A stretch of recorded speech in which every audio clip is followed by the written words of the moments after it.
É o boom das commodities de segunda-feira. Vamos ler aqui as notícias do Brasil 247. Como toda segunda-feira, a maior canal de notícias em português. Não sei, desculpa a risada. Eles, Brasil 247, que me bloquearam para sempre. Esse canal está bloqueado para sempre aqui no YouTube. Mas a gente pode ler eles. Vamos ler eles. Depois a gente lê o Diário da Causa Operária. Mas por enquanto...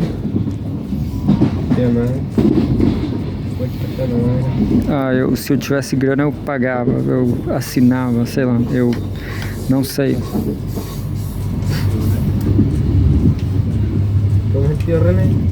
Então o Leonardo Tucci, ele tá falando sobre o jornal do Leonardo Tucci. O Leonardo Tucci é um amigo, cara, mas eles me bloquearam porque as coisas que eu falei da...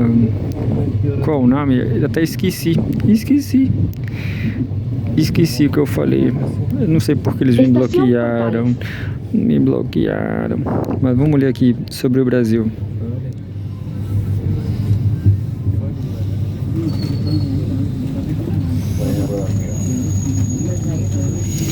Petrobras anuncia queda de 5,6% no preço da gasolina para distribuidoras. Desde dezembro de 2022, o litro do combustível vendido às distribuidoras ficou 0,22 reais mais barato, 22 centavos mais barato. 2 de junho de 2025. Então tem uma foto de uma pistola de gasolina em posto de combustíveis. Notícia sobre a Petrobras de Guilherme Levorato. A Petrobras informou nesta segunda-feira 2 que reduzirá em 5,6% o preço de venda da gasolina A para as distribuidoras a partir desta terça-feira 3. Com a medida, o valor médio do litro cairá de 3,2 para 2,85 reais, uma redução de 0,17, ou seja, 17 centavos por litro. A estatal explicou que, levando em conta a composição da gasolina C vendida nos postos El bloqueo de puertas puede provocar retraso. Respeta la de combustível, que inclui 27% de etanol anidro e 73% de gasolina A, o recuo equivale a uma queda de 0,12% por litro ao consumidor final. Dessa forma, a parcela da Petrobras no preço da gasolina C será, em média, R$ 2,8 reais por litro. Eu acho que é muito mais barato do que a gasolina no Chile, hein? Muito mais barato, eu acho. Metade do preço, eu acho. E, sei lá, fazendo aqui uma análise de política, eu acho que a centro-direita, né? O PT, partidos como o PT, Gabriel Boric, eles deixam rolar o capitalismo, aumentar os preços, lucrar à vontade, até que chegam as eleições e eles começam a melhorar as condições que eles deixaram piorar, né? Mas enfim.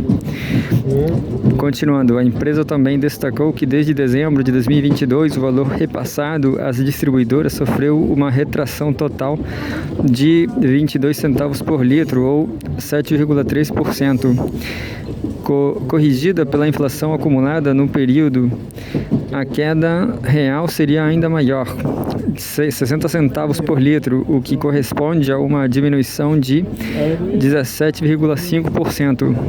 Apesar da redução anunciada, o impacto no bolso do consumidor pode variar, já que o valor cobrado nos postos depende de outros fatores, como tributos, margem de lucro de distribuidores e revendedores e custos de transporte. E, bom, essa foi uma notícia sobre o Brasil, economia. Estação Recreo.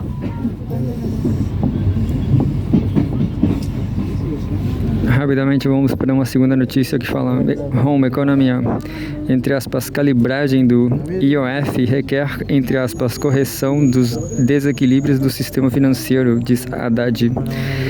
O ministro afirmou que a proposta será apresentada ao Congresso nesta terça-feira 3, amanhã. Aí tem uma foto do Haddad, ministro do desemprego. Otávio Rosso.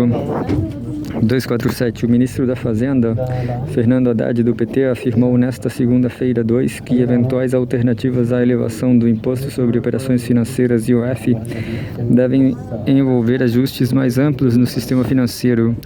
Haddad disse que a proposta deve ser apresentada ao Congresso na terça-feira 3 e incluirá medidas estruturais. As informações são do G1. Segundo Haddad, a equipe econômica trabalha em um conjunto de medidas para substituir os efeitos arrecadatórios do aumento do IOF, que foi anunciado pelo governo em maio, mas enfrentou forte resistência do mercado e do Congresso Nacional.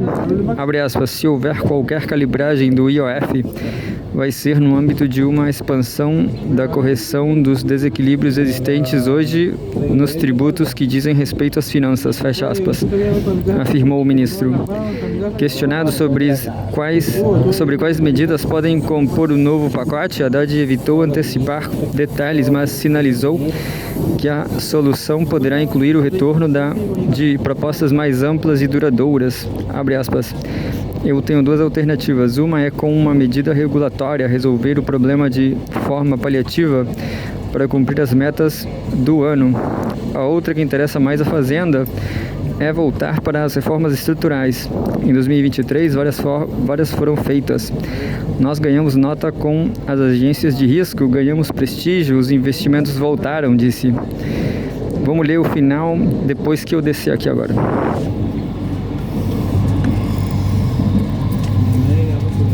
Estación Miramar.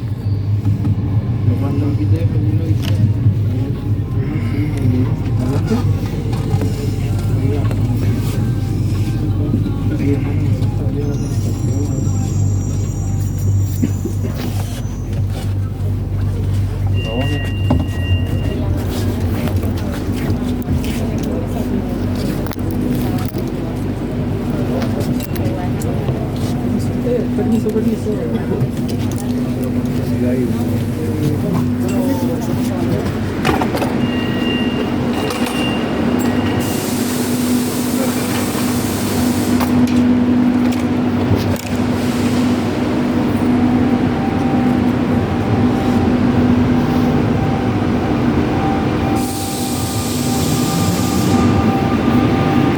Povo mal educado, eles ficaram entrando enquanto eu estava saindo. Isso é muito comum nesse país de lumpen. É o país do lumpen, gente. Esse país aqui só tem lumpen.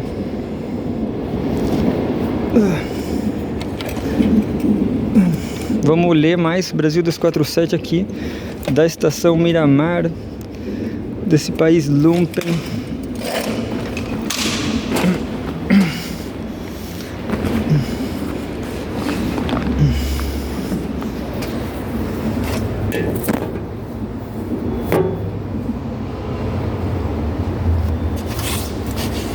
E diz assim,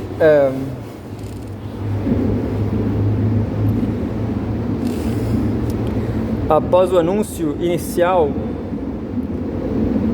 bom, essa é a teoria do Haddad, né? O Haddad está tentando fazer bons números para o capital, né? É muito debatível, né? É muito polêmico. Após o enunciado inicial de aumento do IOF, o Congresso Nacional começou a articular a derrubada do decreto presidencial, uma medida que não ocorria há 25 anos. Diante da pressão, o governo buscou interlocução com os presidentes da Câmara, Hugo Mota, republicanos da Paraíba, e do Senado, Davi Alcolumbre, da União do Amapá, e negociou um prazo de 10 dias para apresentar uma proposta alternativa. De acordo com Haddad, há um alinhamento entre o governo e o legislativo para encontrar uma saída que equilibre as contas públicas sem gerar insegurança ao mercado. É definir qual vai ser o recorte que vai ser feito dessas medidas e apresentar aos três presidentes. Se nós chegarmos a uma boa definição, 70, 80, 90% daquilo que for discutido, se houver uma compreensão de que é hora de avançar, eu acredito que vamos dar uma perspectiva muito mais sustentável, sem essas medidas paliativas, declarou.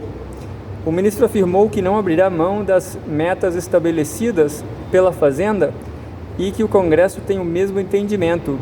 Não vou abrir mão das metas que a Fazenda estabeleceu com o Executivo e o Legislativo.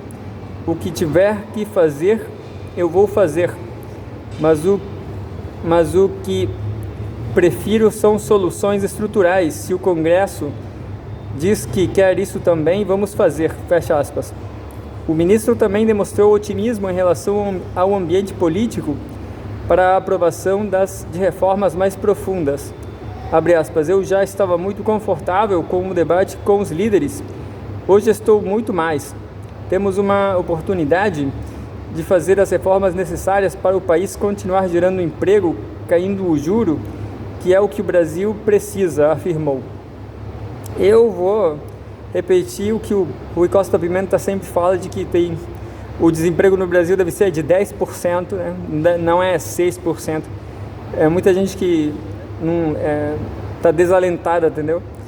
Haddad também comentou a decisão da Agência de Classificação de Risco Moody's, que manteve a nota do Brasil em Ba1, mas alterou a perspectiva de positiva para neutra, pois para o ministro esse movimento reflete a percepção das agências em relação à capacidade de ação do país. Abre aspas, se percebe que o país deu uma parada. Elas também param. Quê? Se percebe que o país deu uma parada, elas também param, concluiu.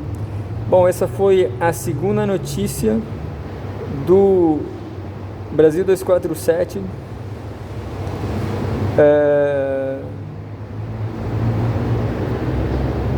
Economia calibrada em Brasil. Conib distorce e manipula. As falas de Lula critica Glaze. Eu nem sei o que é Conib, vamos lá. Conib, entre aspas, distorce e manipula. As falas de Lula critica Glaze. Ministra reage à discussão da Confederação Israelita do Brasil contra o presidente Lula por suposto antissemitismo. Loucura, né? Então, Lula é um antissemita. Que loucura, né? Então, o próprio Israel é o antissemita, né? Violência é Israel. Israel é antissemita. Mas vamos lá. Aí tem uma foto do Lula e faixa de Gaza destruída após ataques israelenses. Tudo destruído na faixa de Gaza. 247. A ministra da Secretaria de Relações Institucionais, Gleisi Hoffmann, do PT, saiu em defesa do presidente Luiz Inácio Lula da Silva, do PT, nesta segunda-feira, 2, após a Confederação Israelita do Brasil, CONIB, acusar o mandatário de promover o antissemitismo em suas falas sobre o genocídio palestino em Gaza. Segundo Gleisi, a entidade tem distorcido de forma sistemática os posicionamentos do presidente em relação ao massacre da população palestina. Abre aspas. Mais uma vez, a Confederação Israelita do Brasil distorce e manipula declarações do presidente Lula sobre o massacre da população palestina em Gaza, fecha aspas. Escreveu a ministra em sua conta oficial nas redes sociais. Gleisi enfatizou que Lula, abre aspas, sempre distinguiu a comunidade judaica do governo de extrema-direita de Israel, que conduz a política de extermínio em Gaza. Ela concluiu afirmando, entre aspas, dizer a verdade é essencial quando se quer promover a paz, fecha aspas. A reação da ministra veio após a CONIB divulgar uma nota oficial no domingo 1º, ontem, na qual acusa Lula de, entre aspas, deturpar a realidade com o objetivo de atacar o Estado de Israel. Abre aspas, o presidente Lula mais uma vez se dedica a deturpar a realidade para atacar e vilificar o Estado judeu, fecha aspas, afirmou a entidade, referindo-se às falas do presidente como, entre aspas, um líbelo antissemita. A CONIB também alegou que, abre aspas, Israel não pratica genocídio em Gaza, fecha aspas, e que o país age em legítima defesa contra o Hamas, que, segundo a nota, entre aspas, se esconde atrás de civis palestinos. Na sexta-feira 30, durante um evento no Palácio do Planalto, o presidente Lula voltou a expressar profunda indignação com a violência na faixa de Gaza. Abre aspas, sofremos o dia inteiro com o que acontece lá na Palestina, com aquela matança de mulher e de criança todo santo dia, uma coisa sem compreensão, fecha aspas. No domingo, o governo federal emitiu uma nota condenando, abre aspas, nos mais fortes termos, o anúncio pelo governo israelense realizado no dia 29 de maio da aprovação de 22 novos assentamentos na Cisjordânia, território que é parte integrante do Estado na Palestina, fecha aspas. O Itamaraty apontou, abre aspas, flagrante ilegalidade perante o direito internacional, fecha aspas, e desrespeito ao, abre aspas, parecer consultivo da Corte Internacional de Justiça de 19 de julho de 2024, que considerou ilícita a contínua presença de Israel no território palestino ocupado, fecha aspas. A CONIB então reagiu com acusações infundadas de antissemitismo, como faz com todos que se opõem ao holocausto palestino na faixa de Gaza.